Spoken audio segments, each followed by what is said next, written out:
Hello again, SGBers, Companion Wolf here with another Smile Game Builder tutorial. In this tutorial, and many future tutorials, I'm going to focus on the new battle system, starting with basics and working up towards something more complex. You'll have to excuse me today, I have a cold, but hopefully you can still understand me. I wanted to get this one uploaded for you this week since it was deferred from last week. Before we launch into the tutorial, I'd like to point out and emphasize that none of my videos, and indeed my entire channel on YouTube, is intended for ages 13 and under. I've always created teen-rated content, ages 15 and upwards. This statement is not just in light of all this copper shit that's been going on, although that's a major factor. It's to clarify what my target audience is as a whole. And if you don't know what the copper is, you've been living in a cave and you should seriously do some research on it. There are plenty of videos on YouTube about it. Anyway, if you'd like to contribute to the newly created SGB wiki page, which is a fan wiki intended to cover various Smile Game Builder topics like tips and tricks and extra information not available generally in the official manual, it would be welcomed and appreciated. It's literally a bare bones site, and unfortunately I don't have the time to properly update it, although I am going to try to put something up fairly soon, so it's left open as a wiki for SGB users to contribute towards it. I'd rather it isn't left as a dead duck, but you know, we can shape and form it to expand SGB's in-game help manual together. Any contributions, large or small, would be greatly appreciated. All of the appropriate links, as usual, will be in the description. Before we start, I'd like to make an amendment to something I mentioned in the previous tutorial, number 64, Tips and Tricks, Part 10, which was that certain control characters don't work when display text on screen as image. It has been confirmed that the following won't work with the display text on screen as image or display ticker text. These are \W for wait, \right angle bracket or greater than for blink, and exclamation mark for wait for input, and finally the caret for auto close the window. It's designed that way.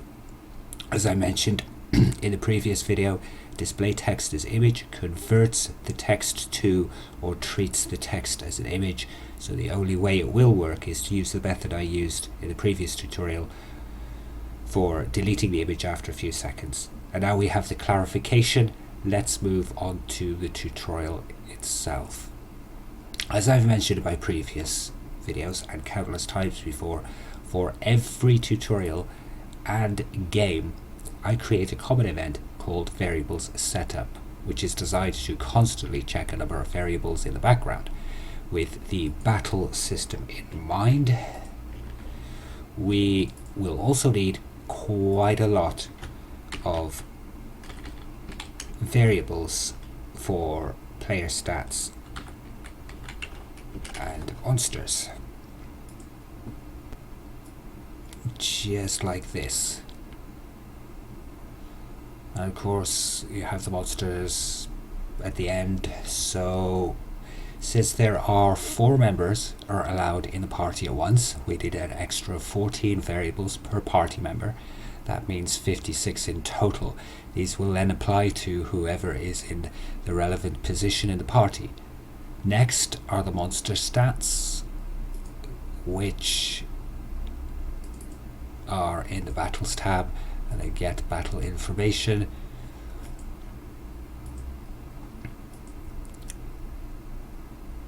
And each monster requires 14 variables of each of their stats, up to 6, which is the maximum allowable in the party, which equals to 84 variables, and this brings the total variables to 140.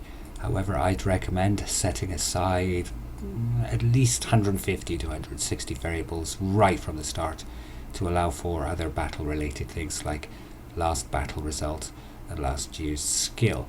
This amount might seem like a lot, but given that the maximum number of variables is 999, this equates to roughly 15 to 16% of all variables that will be used. But we are going to use each of them over the course of these tutorials. I'll create them as needed.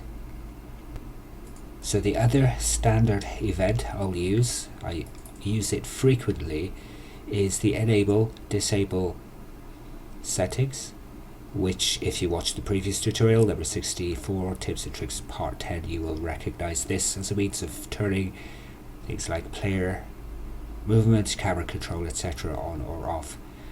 Now in case you didn't know this, you could also reorganize your common and battle events by dragging and dropping them in the events container. So this is a new feature that I forgot to mention in the 112 overview. So I'd like the enable disable settings to be just below the variables setup, so they could be directly underneath one another, and that's what it is. Absolutely so useful. Version 112 brought a welcome long-awaited battle update, so I'm going to dedicate a multitude of videos to battles, starting with this one. If you haven't watched number 63, which is the 112 update overview, I'd recommend you watch that one first, if you haven't already, of course. Incidentally, I'm not going to do the battle tutorials back to back. I'm going to intersperse them with other videos, other useful tutorials, tips and tricks, and so on. But in the meantime, one of the things I've always liked in games is to be able to see the number of battle turns. This isn't for everyone, but for those who want to, this is how to implement it. The method I'd set up initially wasn't working because of a major oversight on my part. Thanks to Sana and one of the programmers for their insight. So, sheet 1 is triggered when the battle starts. All we do is use a variable box to assign the variable to 1. In this case, my variable is 161 for battle turns. And then you display a text window to assign the battle turns, to display the text window. You know what I mean. Right, so the battle turn, and then \C. With this would be the color, and then this would be the variable number, which is referenced here, 161, and once again that would be the end color. I just have an exclamation mark, and we wait 1 second, and then once again it'll auto close. Anyway, you could also use display text on screen as image or display ticker text depending on the effect you're going for. Bear in mind, as I mentioned previously, these control characters and the other ones I mentioned won't work. So with the text as an image, you'll have to use the wait and delete method, and with the ticker text you'll have to press the key to continue.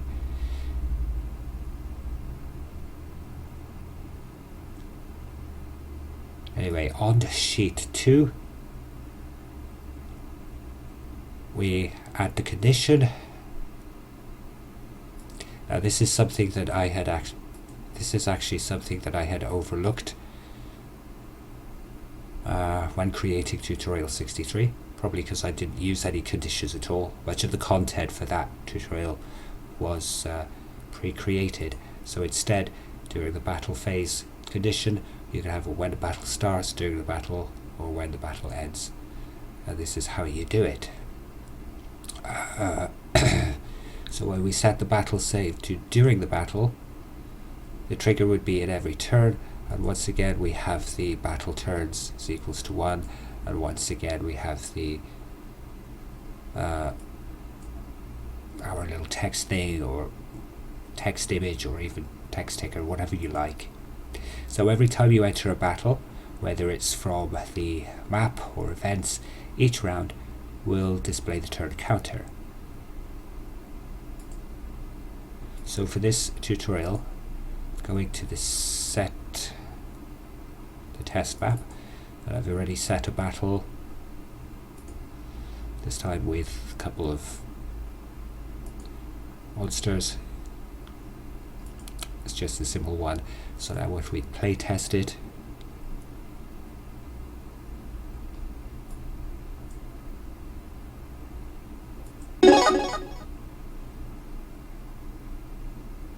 we can enter battle. Battle turn 1, see?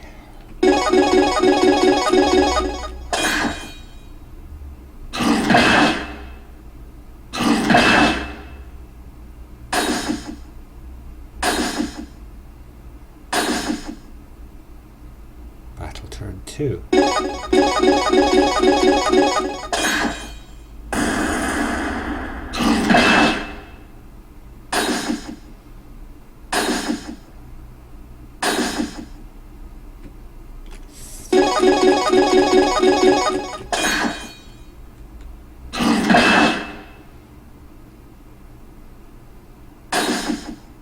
Hope he dies soon. This is going to be curtains otherwise.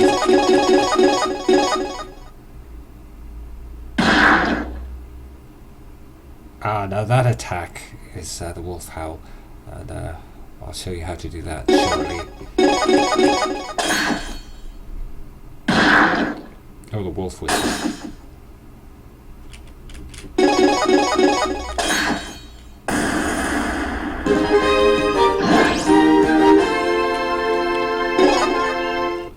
So now if we enter the battle again, it will reset.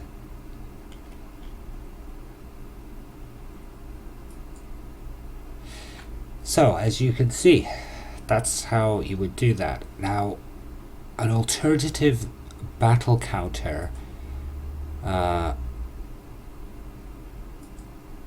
if you wanted to use a specific method, is in common events. It's called battle turns synced, which is set up to run automatically in the background, and you would check whether in the battle, and if no, then you'd simply reset the battle turns to 0.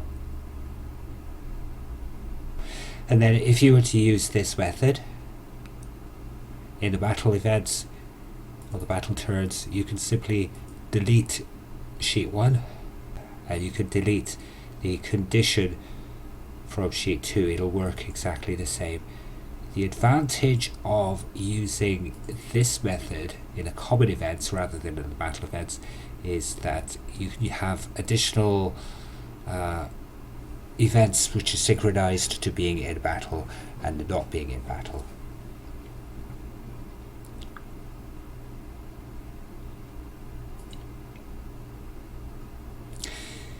Now also in battle events you may have seen attack skill, which I had, this should be named Wolf Whistle because that's what it's called.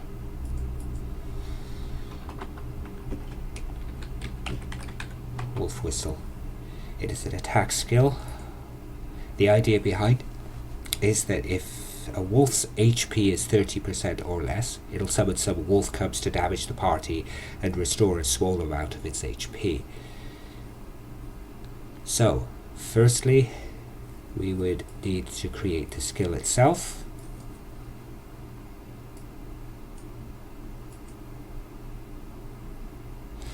The effect on allies would be to recover a set percentage of HP, or you could use recover HP or recover HP by formula, whatever it is. In this case I set it to restore 15% of its current HP, and it's usable only on itself. Then in effects on enemies, we wanted to damage all enemies, and we wanted to take away 30% of party members. So back into the battle common event with the skill now set up, we could create that new battle event. This one, attack skill wolf whistle. So the trigger is in every turn, so that it'll check each turn whether the following conditions are true. We need to obtain the battle information for each wolf in the pack by assigning their HP to variables. So for the first wolf, the variable is M1 HP, and the second monster is M2 HP. And you can see where these 140 to 160 variables come in handy. It's because each one of these is assigned accordingly. The how is set to nth status in monsters, or monster position.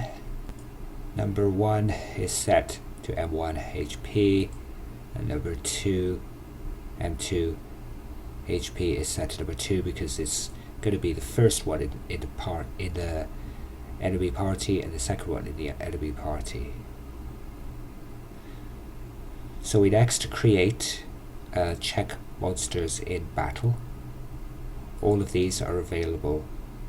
The get battle information is from the battle tab, and the if check monsters in battle is in the conditions, the branches. So anyway, we would check if the monster in the party is in position 1, and if it's a dire wolf, then we do a check variable box. So if M1 HP is less than or equal to 30, that's 30%, then we would specify the battle character action, which again is in the battle tab, and then we would have it the nth monster. In this case it would be position 1, use a skill, and then we choose the wolf whistle. And you would do exactly the same thing for the second battle, position 2, dire wolf, check to see if its HP is less than or equal to 30, and then you assign the skill, and that way it will check each of the monsters every turn, and if one or more is a dire wolf, if HP drops to 30% or below, it'll execute its wolf whistle skill. And if you want to add more, then you could repeat this process by simply adding more branches like this, and then increasing the monster position, the variable, just like we did here. And since we already played it, I'm going to play it again, but this time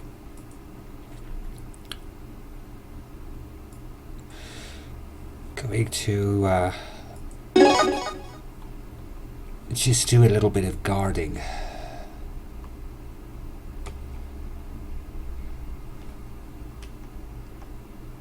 So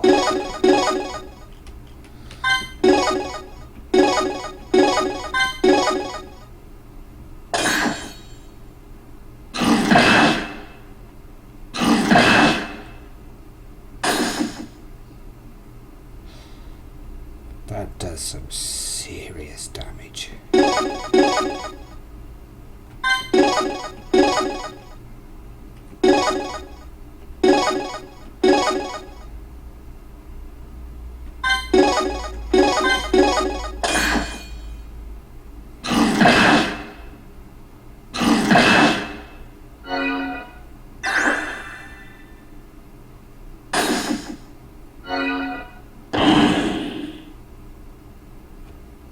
Okay, let's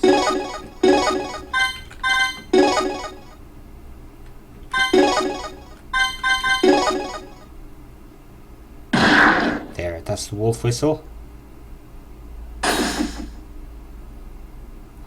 I don't have a good animation for this because, embarrassingly, I still don't know how to use the effects properly to create decent battle animations.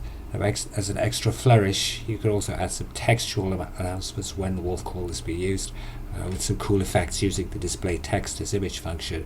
I'll cover that in a future tutorial when we further tweak and beautify the battles.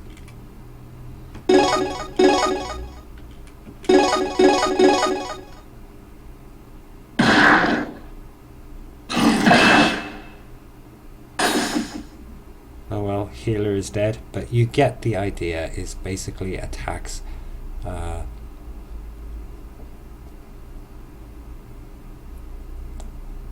it basically attacks the entire party, taking off 30% of their health when their health reaches 30 or below, and it'll restore 15